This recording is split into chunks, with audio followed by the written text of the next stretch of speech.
The living room, where the family meets to discuss issues, any issue which may be bothering one of the family members. That's what we do each and every Tuesday from 7 to 8 p.m. on WAC 90.1 FM with Ricardo Mitchell and DJ Aaron 868. We have casual conversations on serious topics, from sports to culture, mental health to economics, relationships to life lessons. Join us each and every Tuesday on WAC 90.1 FM. The Living Room, casual conversations on serious topics.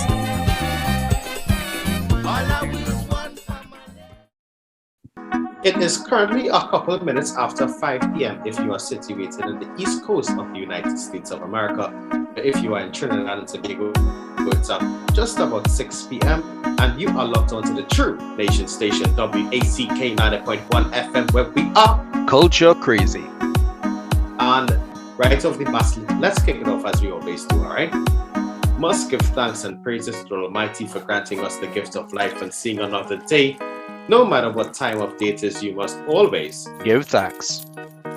Secondly, must say thank you to those that went before us. Not just the ancestors, that's the Kalinagos and the Tanos, which you would have read about in our history books by different names. Yeah, but also to Tony P. And the P this week stands for Pandemic Dog. Again, you're all over the place, huh? It's supposed to be an adjective. Pandemicious. Probably not a word. Definitely not a word. Yo, you know what? Not to overdo it, but like you call a speed a speed. We ain't looking good. Yeah, we know that. The numbers last week were, I'll just say it as it is, ridiculously high. Well, in terms of the cases. The P word I was going to use was preposterous, but I think I used that recently for something else. So yeah, you did. Right. So the number of new cases is ridiculously high. The number of deaths is also ridiculously high, and the number of active cases is above 8,000. You know what is a good word too? Precarious. Precarious position. Thank you very much. That's two P's. Yep. Right, and if you don't know the program you're listening to, this is The Living Room with yours truly, DJ Aaron 868. I'm always great and I am never late, alongside my bro with no fro, Ricardo Mitchell, the social stage and the local stage. And we start our programs each and every week by hanging our hat and wiping our feet. Ricardo, this week you have to hang your hat. Well, I'm gonna hang my hat in the most biased manner possible. I'm going to hang my hat to people like us. First and foremost, to you, Aaron, for your continued defense and support of our culture. Right? Know that you are a true patriot, another P word, and I just want to recognize the countless hours you spend behind the scene doing things that people don't even know that you're doing to make sure that there's a future generation of custodians as far as it concerns in terms of keeping a record of the culture. I also want to acknowledge podcast co-host, the infamous, the legendary, the kingmaker himself, Brendan Zoom James, for his continued efforts at, again, supporting, defending, bolstering Trinidad and Tobago and its future. And well, I mean, we do a little thing this weekend that was a little vibes and a little nice. So one of the things I noticed while we were doing that particular recording was the interest from the public in seeing us just in the manner that we were having the conversation that we were having. And it brought to my attention, it reminded me that people are interested in listening, So it's really up to us and people like us who are having the difficult conversations to continue doing so. So I just want to hang my hat to the other groups, the Los Gents and them, the library agency, the groups, the empower movements and that type of thing. You have too many people to actually call them all out. Kifo is a big advocate for country development, and happy belated birthday to Kifo. Right. So for the people who doing that kind of work now, the next generation, we service. Yeah. So I hang in my hat to the people who have any conversations, and may not necessarily for the heard and the unheard, but they have any conversations. I like that. Excellent way to hang your hat this week. Yeah, and how you gonna wipe your foots your feet free. But I have 2 foots to wipe, right? Mm-hmm, If you all don't know, this is my favorite football team. It's Manchester United. What the fud happened to us this weekend? Right? What is our Watford? Yeah, boy, right? But out of that, we are now in the search for a new coach. And thank you very much, Ole Gunnar Solskjaer, for the work you have put in at the club to restore some semblance of pride in the badge. All right. Right? On a local front, though, I want to wipe my feet to those who chose, and are taking what you take last week, Ricardo. Yeah, do you think? Those who chose to walk a certain path but want false verification. Ooh. Right? Those who also have walked the path and have the correct verification, but when they see the establishment's overcapacity of 50%, still choose to make it 51.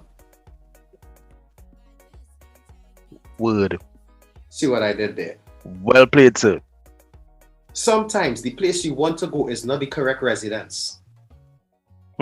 Hey, you're on a roll. Yeah.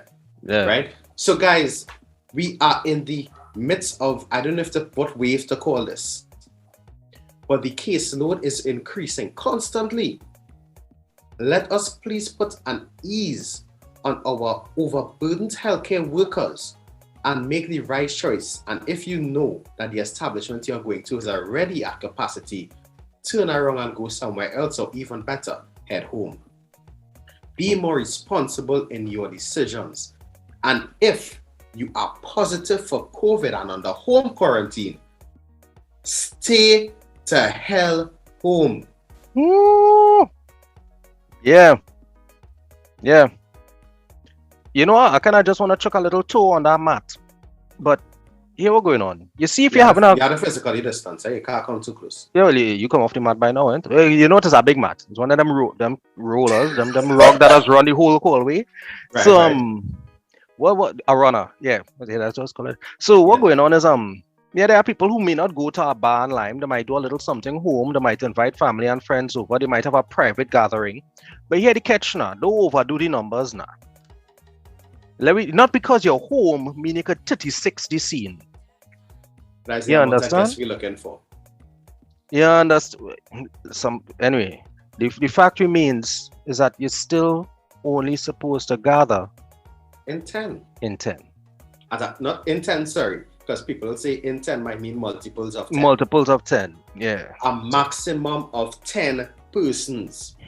So, yeah, if you all did not know, the fines did increase. Mm-hmm. Yeah. Well, they're going to find out. Yeah? Please introduce our guest. It's an MBA from Western University in Canada, a degree in finance, minor in economics from Morehouse in Atlanta, Georgia, level 3 exercise therapist, various health and fitness certifications, including CanFit Pro, TRX, VIPR, Viper, I guess, Trigger Point, North American Strength Association. He's currently the product manager and product development manager of the annual health assessment service at Medcan. Medcan being the largest preventative healthcare provider in Canada. He's a lead trainer of the athletic assessment and performance and head of group training at Medcan. Strategy manager at Good Life Fitness, personal trainer at Good Life Fitness. He was also a senior business analyst at TD Bank, a senior business development analyst at Antamacal, a POB teacher at Laramie High School, and a senior investment banking analyst with Citigroup, Wachovia, and Barclays Capital. So that's what I call a bio king. But here the best part. With 9 years experience in the healthcare, fitness, and wellness industry, 12 years experience in finance and corporate strategy, Sekh Samuel is an avid football fan and player. Also loves track and field, boxing, and Formula One. He's a Trinidad loyalist living in Canada, and he love up a good roti. Well, we know where we keep our guests before we allow them into the living room. In the mezzanine. All right, so Ricardo, let him in. Sekh, glad to have you here. It's been a while, bro. According to Aaron, now is the scene, now is the plan, now what's going on. But how are you? Thank you for asking, sir. People don't ask that question to each other enough anymore. before I answer that question, I want to say thanks for having me. It's a pleasure and an honor. Especially the type of folks that you've had here before, the caliber of folks. So I'm privileged, and I thank you very, very much. As far as how I'm doing, I'm not too bad. COVID stuff day by day, just thanking the Lord for small mercies one day at a time. The winter is kicking in, which I absolutely despise. I do not like the cold, in full transparency. It's weird because you have to put on a set of clothes to walk outside, and then when you walk in the building, the heater on blast, and you feel like you're gonna get licks for sweaty back in primary school, right? It's very inconvenient, but pros and cons, right? I'll take it for what it is. And so apart from winter and the COVID challenges, I'm okay. Not much to complain about. Happy to be alive and well. Yeah. It's great news and great response. Aaron, you're laughing like you get some licks for sweaty back in your time. A pleasant good evening to Mrs. Suku, my standard 3 teacher. Wait. Yeah. Tell us how you really feel, Aaron. Tell us how you really feel. About what, the licks for the sweaty back? Well, I mean, it stay with you. No, honestly, you know how when I was in primary school, you play cricket with your hand? Yes. Yeah, that's what I get the licks for. Playing cricket with my hand in the courtyard on the promenade. And when I went back in class, my back was sweaty. Nice, and she did warn us at 11:30, yeah? Do not come back here with your back sweaty. But boys being boys, my back was sweaty when I went back in at 12:30. And just how my back was sweaty, the licks was even worse.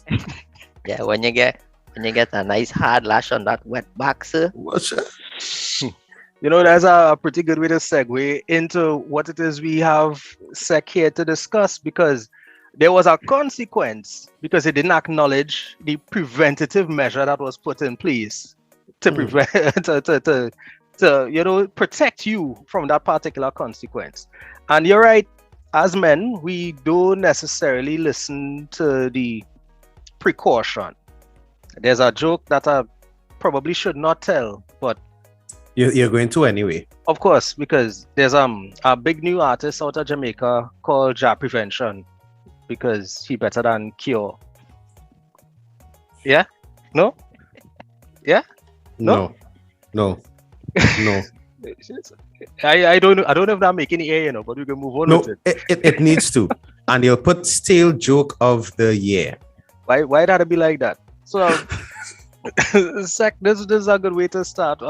What is preventative health care? And as you go on to explain that to us, tell us a little bit about why it's so important to us as men in particular. So preventative healthcare in simple terms, as the language would imply, is basically identifying predisposed items that expose you to risk of illness before the illness sets in. So for instance, an example would be if you do your colonoscopy exam at a certain age, or if you do your prostate exam at a certain age, you may be able to identify things that say, okay, you are at a high risk of prostate cancer. We can take these preventative steps so that it doesn't kick in. So it's all about identifying markers or identifying things that point in the direction of possible risk and dealing with those things before they actually become the problem. So just as you said in the age-old adage of prevention being better than cure, that's sort of, in simple terms, what preventative medicine is like, right? And it involves a lot of different approaches and a lot of different things, from very, very simple to very, very complicated, to basically prevent illness from kicking in. You're frightened, Medina. Why is that?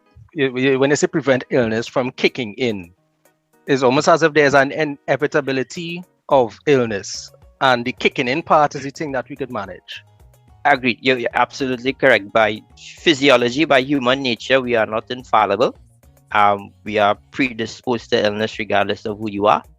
Some more than others, whether be it genetics or as a topic you've discussed with others before, or lifestyle. It's unavoidable, and it's the name of the game is how best we manage it. Yeah, you're right. We need to stop this month, huh? This is the Because longest month. Yeah. This, I don't know. We always say, people just say this and people just go through that. And for these kind of episodes, we are the people. Yeah, I am people. I am people. Yeah, without talking people business, I literally a couple of minutes ago had to point out to a co-worker, friend, brother, brethren, diehard of mine, that I can't be having all of these men's health conversations, and then when I see an opportunity to show a boy a form, that I don't take it because I want to come across like a lecturer or a buffing. But we really up against it as not like people generally, but as men, we really have a particular category of problems that are avoidable, and because of our nature, we actually creating the risk. We amplifying the risk that exists already. I would agree with you 100%, and that's a global thing. That's not unique to any that's not a unique problem to any nation or country. It's a global concern. Wow. Now, I want to throw this out there, because you say that, the opportunity of prevention is there. Is it too late if you are my age or Ricardo's age? Is it too late if you're around 30, between their 35 and 40 to be preventive? No, that's absolutely not. And it's a very good question. And a lot of people have misconceptions about age and timing, and when things may be unable to be addressed. But the specific age group that you just mentioned, between 30 and 40, if you want to call it an ideal time to have a preventative approach, that's your sweet spot, right? That's a really good sweet spot to have, between 30 and 40, right? Because when you think of things like, again, prostate, colon issues, that's the age in which you want to try to catch them if they're present. 40 beyond, for certain things, it becomes a little trickier, right? But 30 to 40 are absolutely not too late in the game. You're in a very good spot. So to turn the phrase around from the great Basdio Pandey, it is not too far to turn back now. No, absolutely not, right? And in most cases, at least from the clinical exposure I have had, it's never too far to turn back, unless, again, it's those extreme cases where if something is like really, really far along due to your age or your genetic predisposition. It's, in most cases, you could alleviate or could address a lot of things that could bring you back. You may not come back to full 100, but it could certainly bring you back to a livable, comfortable, sustainable position that's not detrimental. So we're talking about quality of life here. Perfect phrase to describe it. Well said. Because one of the things I think we fail to acknowledge is that getting sick does not mean that death is imminent. You could end up being sickly for a very long time. You could end up living and suffering for a very long time with illness. So it's not just about, well, if I get sick, I get dead. It's a case of you might get sick and live. And then you burden family, you deplete whatever resources you may have been accumulating for a retirement or, a golden age. But the fact remains that this illness is not just about death. Illness is about quality of life as well. That's very true. And if you take that and you expand that point one macro out, the resource restraint you put on wider society or your national infrastructure or your healthcare system by being someone who's sick that needs continuous care You think of how much resources goes into that, especially if you look at a place like Trinidad and sort of like the demographic and the per capita stats around illness relative to the resources we have. 10 to 5 to 15 additional people who need ongoing care. That's a serious strain on the system, right? I know you have a foundation in finance, so it's not to say, well, you're talking is just so, or you read it anyway. You study this, you practice this, so that leads to the time in question now. It's not too late for preventative if you're, let's say, between that 30 to 40 sweet spot, or even depending on what the condition is after 40, right? But you switched to fitness and to health and healthcare maybe a decade ago.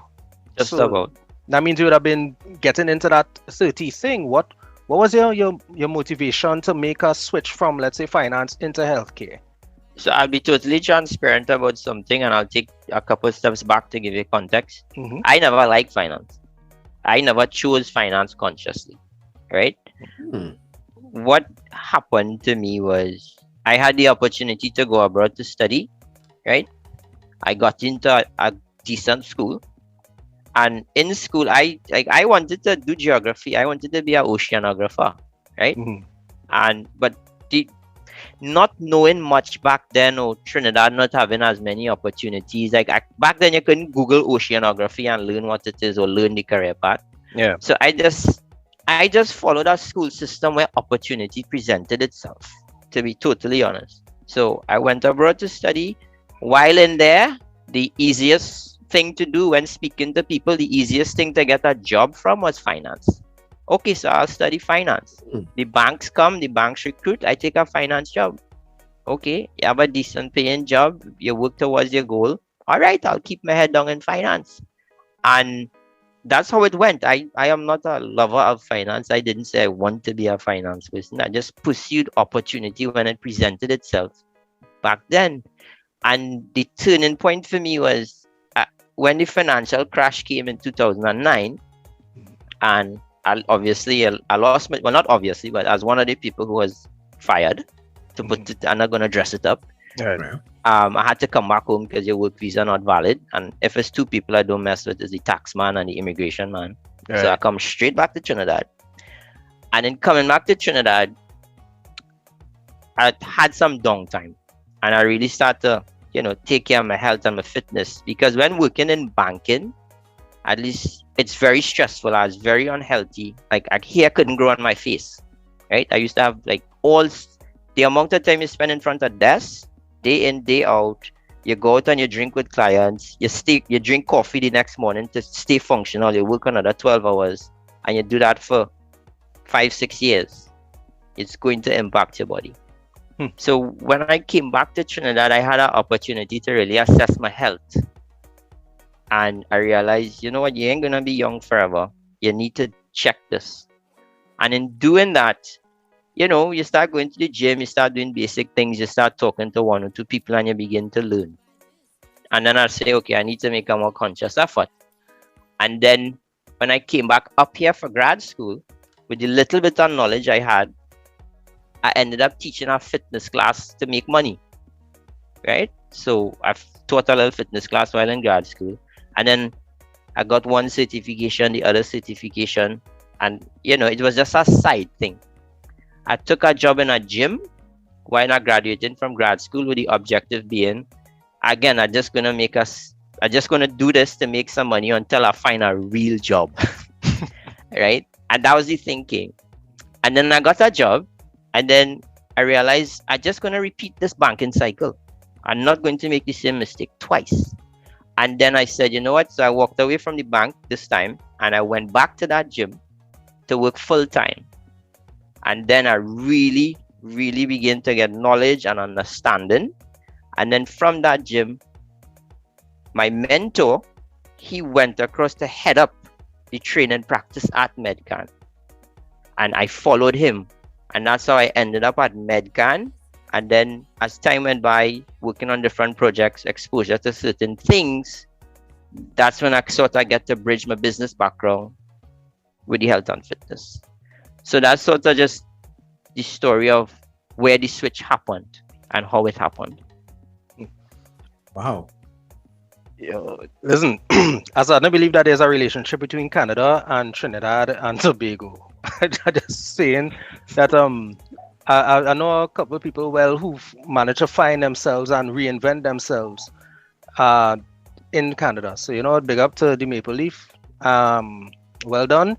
And the reason that I bring this up in the conversation on preventative healthcare is because let's call it as it is. At the age where your health becomes that type of priority is usually where you get the opportunity to do one or two things. Either continue on the path that you're on or to reset. Some resets happen by choice, some happen by force. According to a good brethren of mine, and I guess on another platform, Kofi said that sometimes it's a push. Right? It's not a jump. It's not a leap of faith. Sometimes it's a push. And one of the reasons that this is important, Sekh, is that I brought this up particularly is because Trinidad, there are a lot of people whose health took a decline because their careers took a turn. There are a lot of people who did not know how to cope mentally, who ended up on the job search, ended up having to deal with mental issues, ended up having to deal with physiological issues. So the premise behind men's health is that our financial and social health has a huge part to play with how well we maintain our physiological health. As you pointed out, you were in a career, you were in a job that did not facilitate your physical health. Also, at all, furthest thing from. And again, mine was a hard reset, right? Because nobody wants to get fired, but look at what it forced me to assess, or look at what it forced me to do. And that being said, I don't want people to get the idea that it has to be an absolute trade-off. You can't certainly and absolutely be in a very demanding career and be successful and still be healthy. But understand the sacrifice, the discipline, and the trade-offs you're going to have to make to maintain that, right? Because what you realize, and the rules of trade-offs apply to anything, right? If I want to get extremely good at something, something has to give, right? No matter what it is, right? So if I want to spend those extra 16 hours a week working with lack of sleep to ascend the corporate ladder, fine. That is good. Be ambitious, be driven. But just be realistic of what the trade-off from a health perspective, physically, mentally, family time would be. And be realistic about that and come to terms with that, right? And once you have that sort of framework in mind, then you could be realistic and deal and attack the balancing effort way better. Some people just think they could do both, right? And then it doesn't really work. Yeah. There's a young brethren of mine, a mentor who's younger than I am, and I have to keep telling him, every time you add something to the plate, be prepared to either take something off or watch it fall off. But you have to be intentional about when you decide you're going to take on new things, or you're looking to, make these kinds of moves. Yeah, and you're right. The intent is that type of intent, from my experience, particularly to managing health and well-being. A lot of people don't take intent when it comes to that, at least not enough, right? Because the majority of clients we see are people who, not the majority, a great deal, are people who 50, 60 corporate executive, my liver isn't working anymore. How do we fix it? Right? And if you took that intent, the same intent that you're speaking of, this is how I want to address my health, this is how I want to address my well-being, you wouldn't get there, right? The unfortunate thing about the human body, it's marvelous at adapting, and it could give you a very good false sense of comfort because it adapts so well until it can't adapt anymore, right? And you'll be surprised physiologically how we could adjust to certain things and they don't cause problems until they do, right? And again, that's where the sort of preventative sort of approach fits in, because your body is built to survive. Your body is built to keep you on the earth as long as it functionally can. And you could do 10 terrible things to your body, and your body will keep adapting, and you wouldn't think anything is wrong because of that amazing compensation and adaptation ability until it doesn't anymore. And then it goes plummet. Yeah, I am people. One of my codes is that nothing is a problem until it's a problem. So hearing that, Sekh, you know what, today I am people, and I cannot wait for Men's Health Month to be over because I will be getting licks every week. Every week. Aaron, I know your man, every guest that come on the show, it could be anything we're talking about. You just have a preventative type question for them. You look like a man getting so much trouble already, you're doing everything you could to avoid it. So now that we have a preventative health care specialist with us, give the man some pepper here. Let me try and catch myself while I reassess my life. You need more than to reassess your life. To start with, you need to sleep in the night. It was important, Ricardo. I don't know if the gentleman is joking or not. I don't know if he's just jabbing at you, but when you think of the 3 pillars, it's physical activity, what you put in your body, and sleep. Any one of those not optimized, that tripod is going to fall. What I want to call Aaron right now, can you go pull you off the show? So here the catch, right? Again, it's not that I don't know, you know, but this conversation is not just for us, it's for the listeners as well. I spent 17 years working shifts. Prior to that, I was a night owl. And even now, sometimes because of how communication heavy my calling is, right? For me to get work done, it does normally happen when other people not up or not around. Right? So the catch is not that I don't sleep, you know, it's a case I'll get my 6 to 8 hours, but would it be whenever 6? How much sleep you're supposed to get? 6? 6 to 8 is not enough?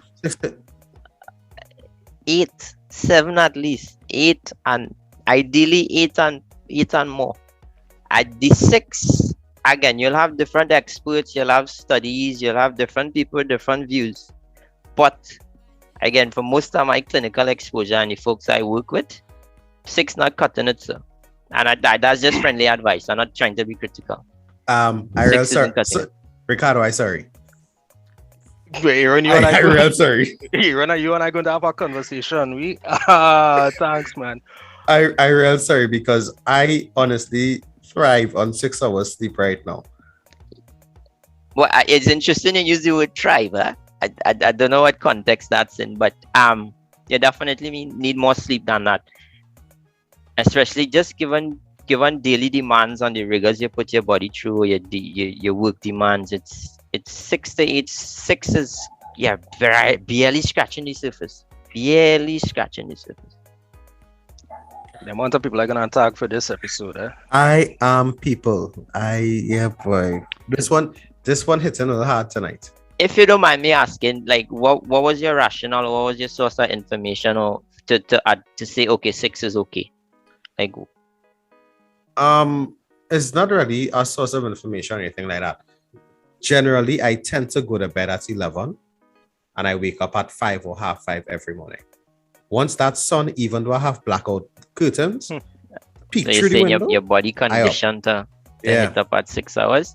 That's interesting, right? And without getting into too much detail about sleep patterns and circadian rhythms and stuff, which visually dictates your sleep patterns, that's something you may want to see if you could force your body to adapt to a little better over time, especially as you get older.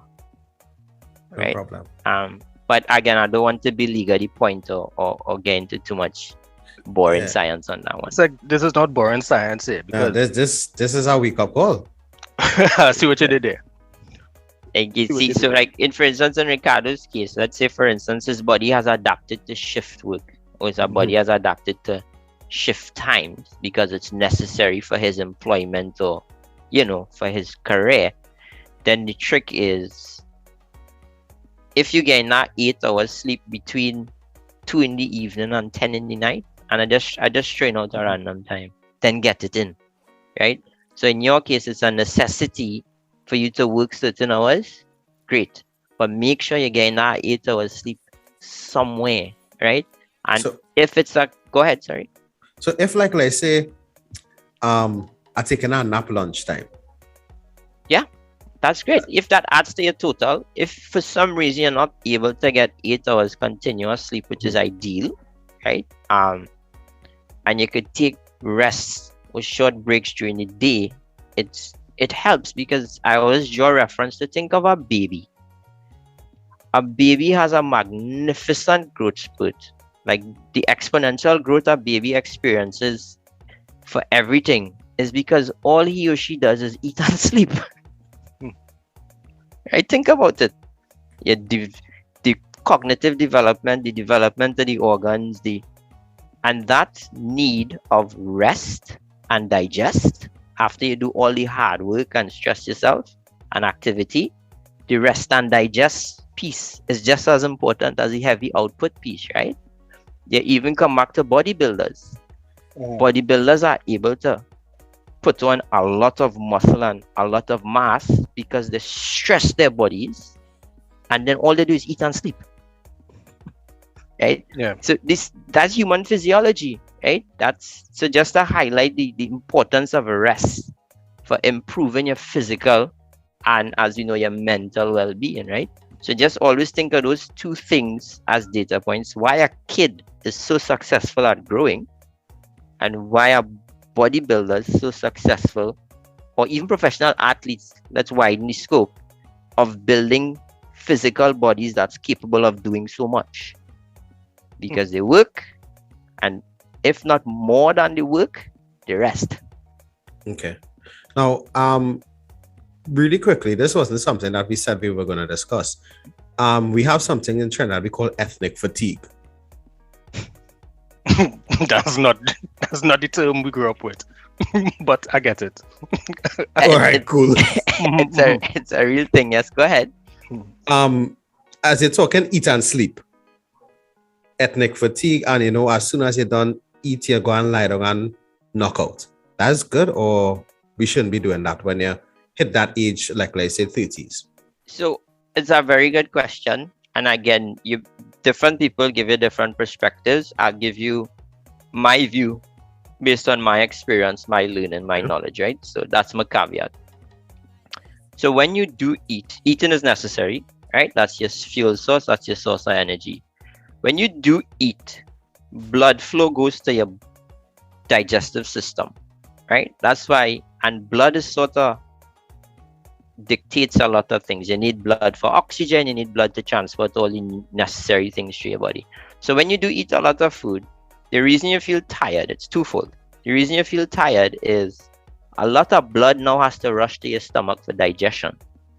So there's not as much blood goes to your brain, not as much blood goes to everywhere else. So if that's why you feel tired, your body is now focused on digesting what it needs for energy. Macawell mode. So it's not a bad thing. It's just how your body reacts to it. It's situational.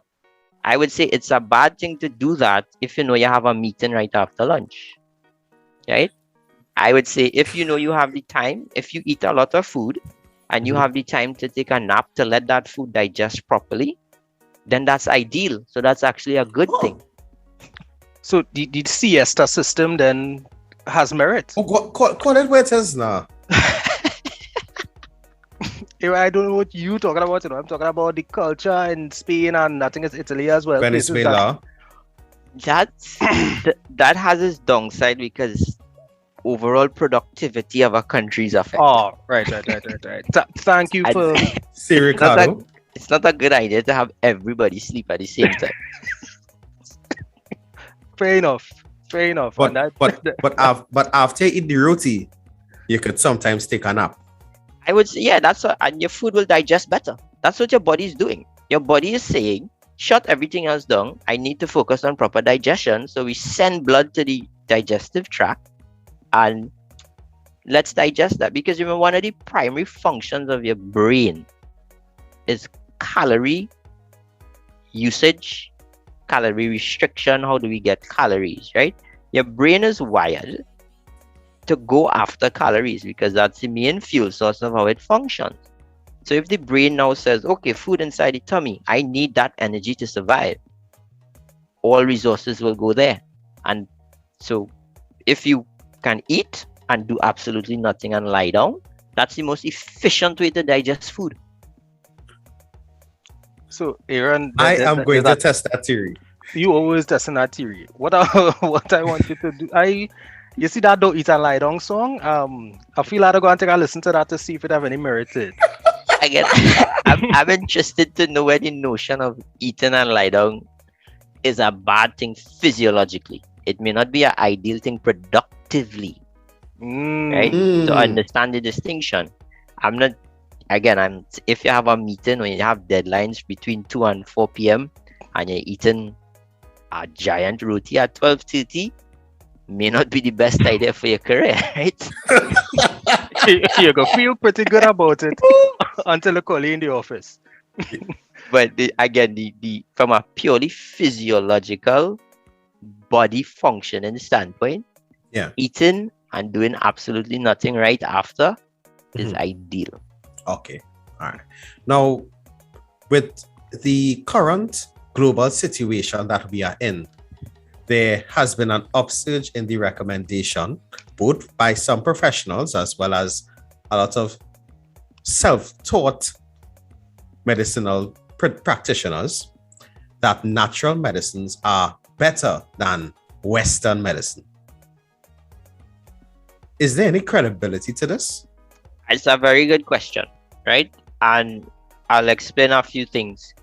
So, the whole thing about natural medicine, sometimes there is not much difference between natural medicine and what's labeled Western medicine, right?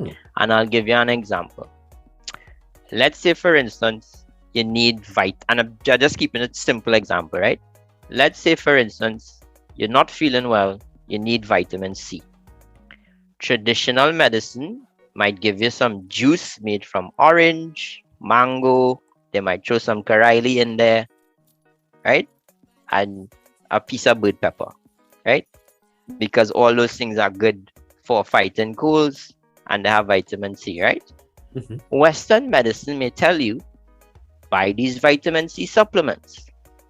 Is it not just vitamin C on either side of the equation? Yeah. Right? And understand that vitamin C in this supplement bottle come from somewhere. Vitamin C is a natural existing thing. So 9 out of 10 times, the stuff that in there come from over here. Right? So that's just to paint the point, one simple example of sometimes it's not much difference between what people perceive as traditional medicine or Western medicine. Western medicine is packaged and positioned more from a commercial standpoint, right? So that's one example. In certain cases, one is better than the other. If you have an injury and you have serious back pain, do not go by the man down the lane to crack your back. Go see a chiropractor. Right? And again, I'm just using simple examples because you have people. No, you have. Let's be real. You have some people say, "Oh, I have a serious back. I fall down. I lift some heavy. Look, let me go by this man down in the trace and get my back rub." No, please do not do that. Right? In a case like that, if it's severe, go see a doctor. Go see a chiropractor. So in that instance, the Western side approach may be better than the traditional side, right? I'll stop there in case you have any questions, or if that wasn't clear. I will, however, echo the sentiment. Not everything you're going by the man up the road who could crack ankle. Thank you. I for one, walking proof that is not always the best solution. I can't tell the story because I might get somebody in trouble. But I am walking proof that sometimes you need to go to that professional to sort out a football injury. Yeah. And I think it's just like, I can't remember the name of the young lady you had in your program. I believe she's a physiotherapist. She mentioned the same things, like sometimes it's, you need to go see a professional person, right? And it's again, I think it's sometimes it's rooted in tradition. Sometimes, you know, somebody may have gone to get their back rub or their back crack and it worked.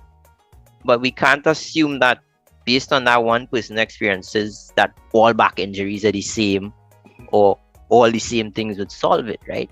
And sometimes they make it worse. And again, conversely, sometimes you may have a minor injury.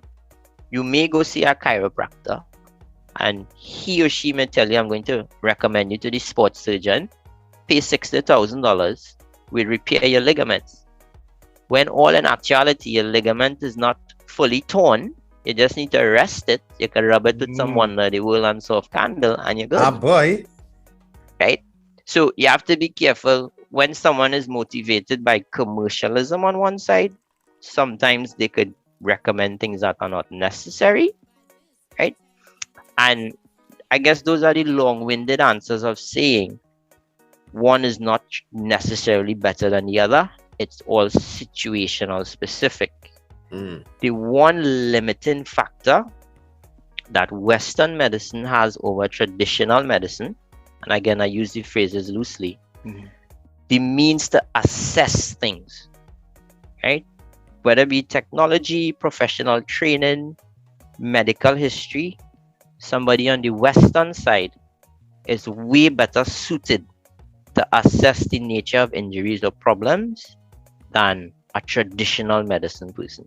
Because if I put you through a MRI or a CAT scan, I have tangible, printed evidence of what could be wrong, whereas a traditional medicine person may not have that. Right?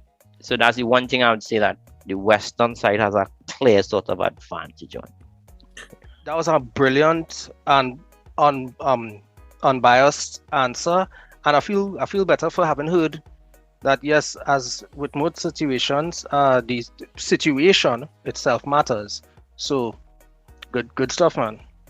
Yeah, again, and my perspective, my experience, you may speak to other folks that have totally different views, but that's just sort of my take on it. Right. I just remembering that crack ankle, that is all. I can ask a question just on that.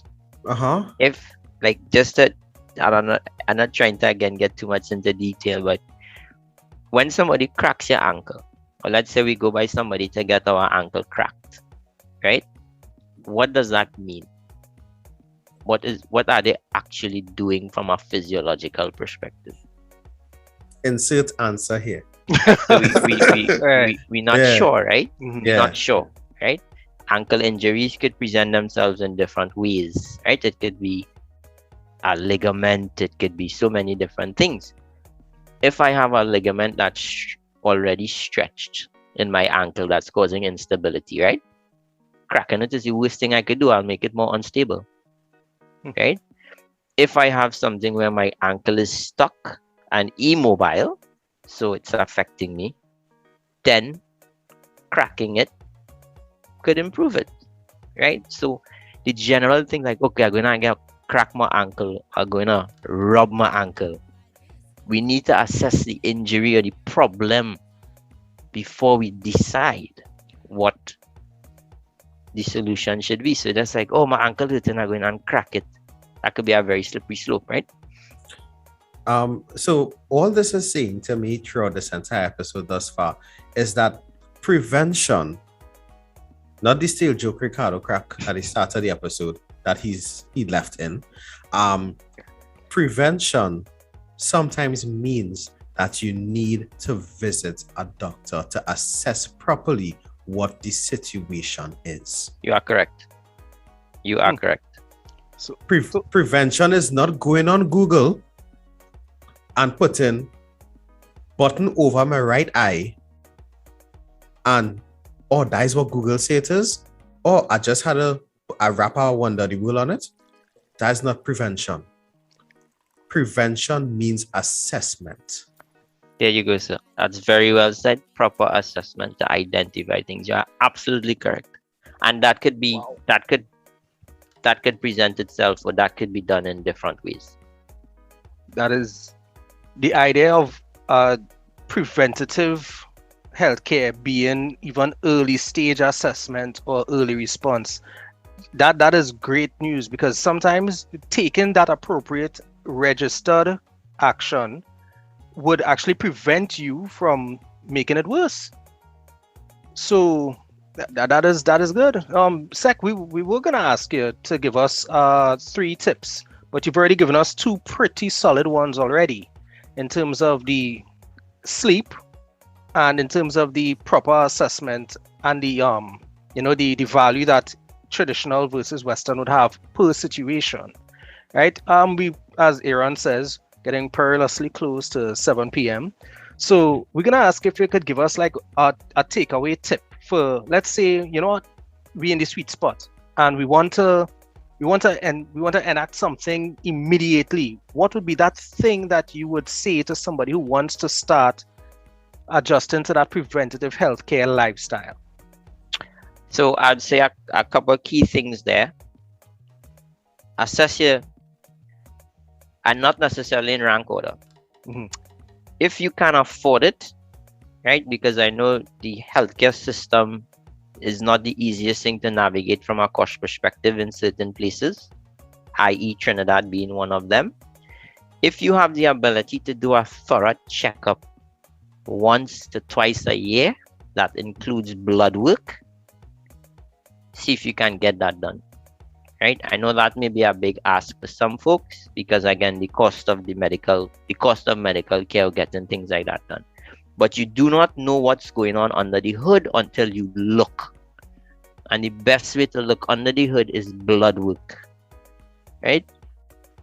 That can tell such a compelling story.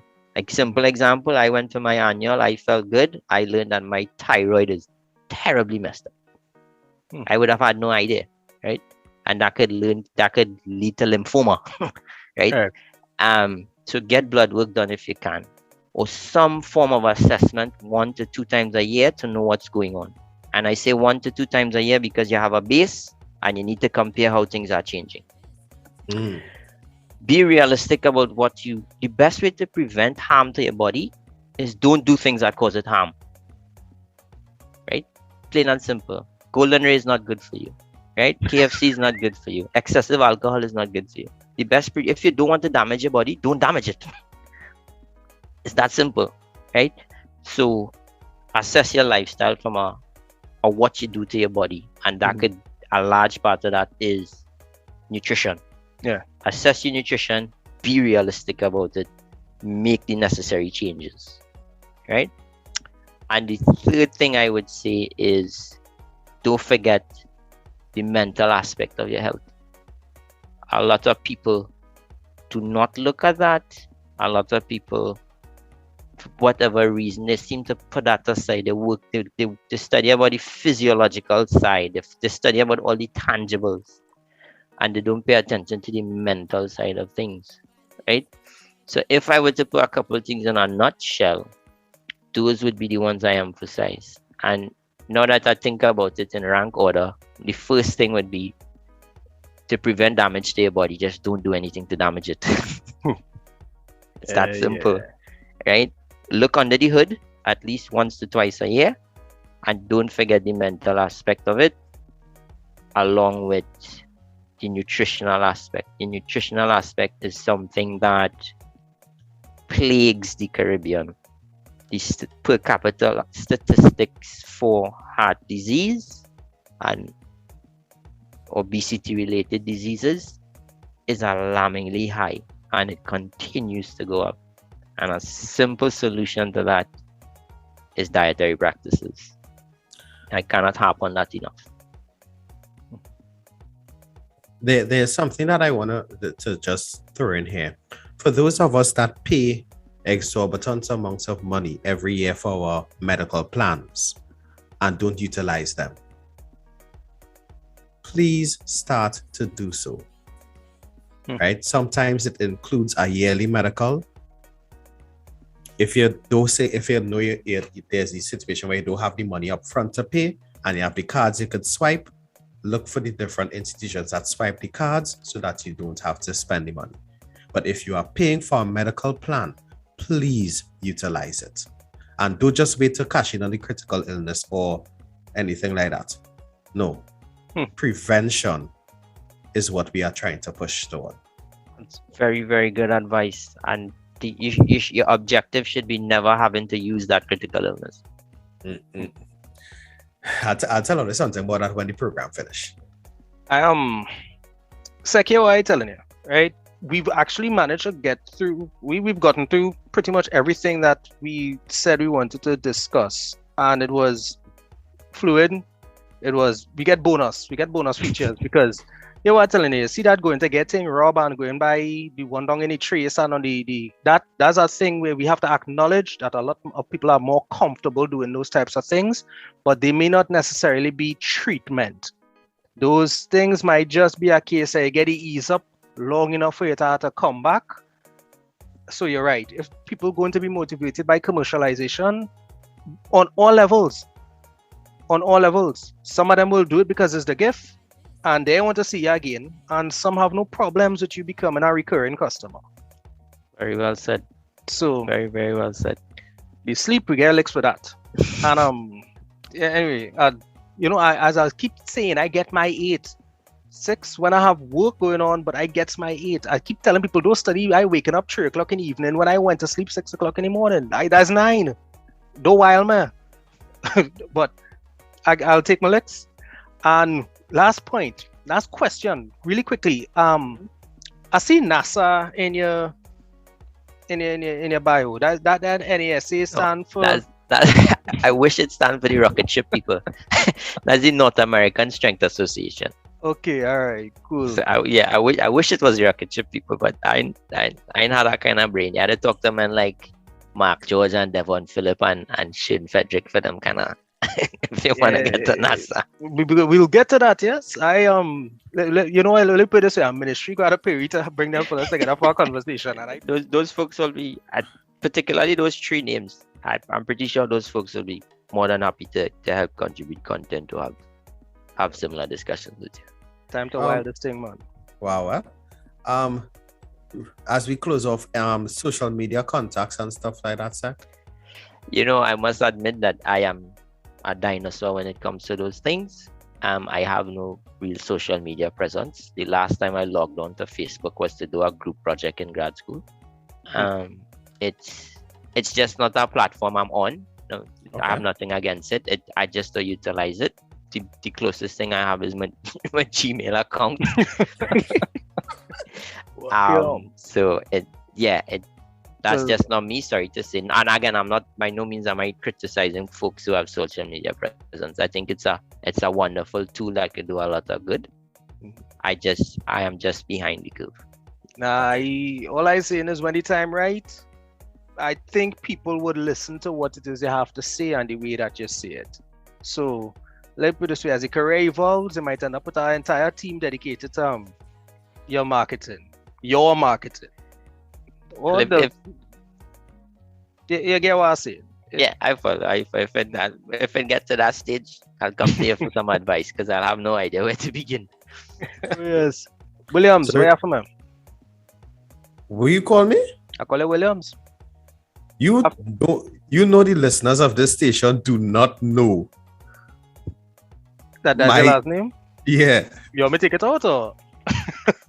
Sorry, Mr. 868, where are you from? Well, as I just want to say first and foremost, thank you very much, Sekh, for this for another wake-up call during this Men's Health Month series. This is the 3rd out of 4. And I am so thankful for that wake-up call. I really will work on trying to get more sleep. So I'll try to go in my bed earlier. And remember, if you could make it up with smaller gaps in the day, as if you can, that's a good place to start too. If my boss is listening to this program, I did not get that advice. Right, so I want to say thank you, Sekh, for joining us inside the living room on the True Nation station, WACK 90.1 FM. This is yours truly, DJ Aaron 868. I'm always great and I am never late, reminding you that love is the currency, so spend some today. Ricardo. This is yours truly, Ricardo Mitchell, the social stage and the local stage. And we want to thank you for joining us in the living room. Remember, guys, the hourglass is opaque. We don't know how much time remains, so whatever you're doing, be good and stay safe. Who is up next, Ricardo? My godfather, Mr. Desmond, I'm telling you all. With the empty envelope. Listen. If for Christmas this man don't send an envelope for me, well, then next year I'm looking for another godfather. Apparently, I have a partner in Canada who look like he might be able to organize me too. So I'm taking it where I could get. And anyone want to say goodnight to Sekh before we hand over? Thanks for having me. It's an absolute pleasure. Good night to all of Trinidad and Tobago, my blessed homeland that I miss very much. Stay safe, stay progressive, and once you're better than you were yesterday, you're on the right track. Nice, man. Time for the big band. You mind give me a good closing line there, you know? Sorry, the AC. It's the Sahara dust. All right, cool. Yeah, that too. Yeah. So that's a really good question, right? As you say, is traditional or Eastern medicine better than Western medicine? And I think we'll have to put a few things in context before I give you an answer to that, at least based on my opinion. A very good question. And I want you to bear in mind one of the things you said, and we'll come back to it, is since the onset of COVID, it's brought up the topic of is Eastern better, is Western better, etc. So keep that for context, which we'll come to. The first thing I would say about that is, remember they're not that much different, right? One is an evolution of the other. What's considered traditional Western medicine is simply the advancement or the betterment of Eastern or traditional practices over time due to the benefits of science, technology, research, the ability to have databases and track things over time. So one, they're not that much different. They're built on the same ethos, right? Which is basically trying to help solve a physiological problem, providing the body with some additional help or supplemental assistance to fix pain, discomfort, disease, right? So they both aim to do that. So they each have their place, right? So that's to say, again, they're not that much different. And some of the differences, one, Western medicine is more formally delivered. You have more formal structured systems like a hospital, you get referred to your doctor, right? As opposed to the traditional medicine, it may be just the wise man down the street or the man who rubs your back down the lane, right? So one. The second thing is Western medicine has a tendency to be more rooted in proven science, things that are measured, things that are very, very specific, right? And an example of that would be, say for instance, you have a cold or something is wrong with you, you're not feeling well. The traditional medicine man down the lane might say, take some Zebapeak, some orange juice, some lime, some ginger and Karaili, right? Or the Western medicine person may say, take this course of antibiotics or this vitamin C or this sort of bottled medication. They may have the same elements, right? The things in the bottle will have the same elements and compounds and minerals and beneficial antibodies as the Zebapeak or the orange or the ginger. One is just commercially packaged for sale and one is just not as commercially packaged for sale. But in that instance, they're one and the same, with the one caveat being that the Western medicine may be able to specify you need to take 500 milligrams for this dosage of this particular element, vitamin C, vitamin D, or zinc, right? Whereas a traditional person may not be that in-depth to have those sorts of measurements, right? So that's an instance where they're the same, and taking your self-medication is quite sufficient and doesn't necessarily require you go into a sort of Western traditional medicine purpose or person. However, there's a flip side. If, for instance, you really have a bad piece of back pain or, you really hurt yourself or something isn't right, going down the lane to have somebody rub your back or crack your ankle may not be the best thing. You should go see a chiropractor or a professional, right? Echoing the sentiments of the young lady you had on your program a few weeks ago. I believe she's a physiotherapist. Really good stuff. So in her case, as she's saying, in some cases, the Eastern or traditional medicine may not apply because of the severity or, of the problem. And it's better suited to go to a highly qualified professional, right? The other thing I want you to bear in mind as we come back to your point about COVID, bring this topic up. What you'll find in health and fitness, people like the pendulum to swing, right? And different people will have different motivations to swing in the pendulum. For some reason, there never seems that a middle ground is okay. So somebody may say, you should only do this Western medicine, you should only do this Eastern medicine, you should never eat this, you should always eat that. Somebody always has a vested interest, especially Western medicine from a commercial perspective, of trying to swing that pendulum. So be very careful of when people say one is better than the other, question their motives and question why a middle ground isn't suitable, right? Again, the Western medicine person may say, you should only do this because it's better for their business, right? And they wouldn't want to say a middle ground. It happens in fitness, it happens in nutrition, paleo, keto, don't eat this, don't eat that. But ask yourself, if we only pick an extreme end with no middle ground, who benefits, right? And that's one of the key things about Western medicine, I would say. There are instances where you may have a minor injury, to simplify it, rubbing some soft candle or Wonder of the World on your knee may suffice, right? With some rest. You may go to a doctor and he may say, no, we need to go in there and do some sort of surgery to repair your knee. Because if he doesn't slice, he doesn't get paid. So in instances like that, one of the caveats with Western medicine is you have to question the commercial purpose of it. It's really commercially driven. And in some cases, the recommendations from traditional medicine are not required. They're simply recommended for profit and to benefit the practitioner. The other key thing I would say about as you weigh pros and cons, understand that I should say my opinion is the one thing that I would always say if I had to pick one to go to Western medicine was the diagnostic capability.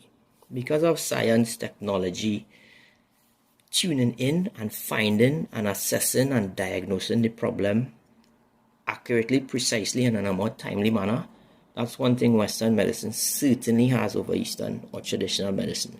And that is critical when dealing with major diseases like cancer, lymphoma, things that, if you have an image or a scan or a blood test, you can definitively say this is the problem.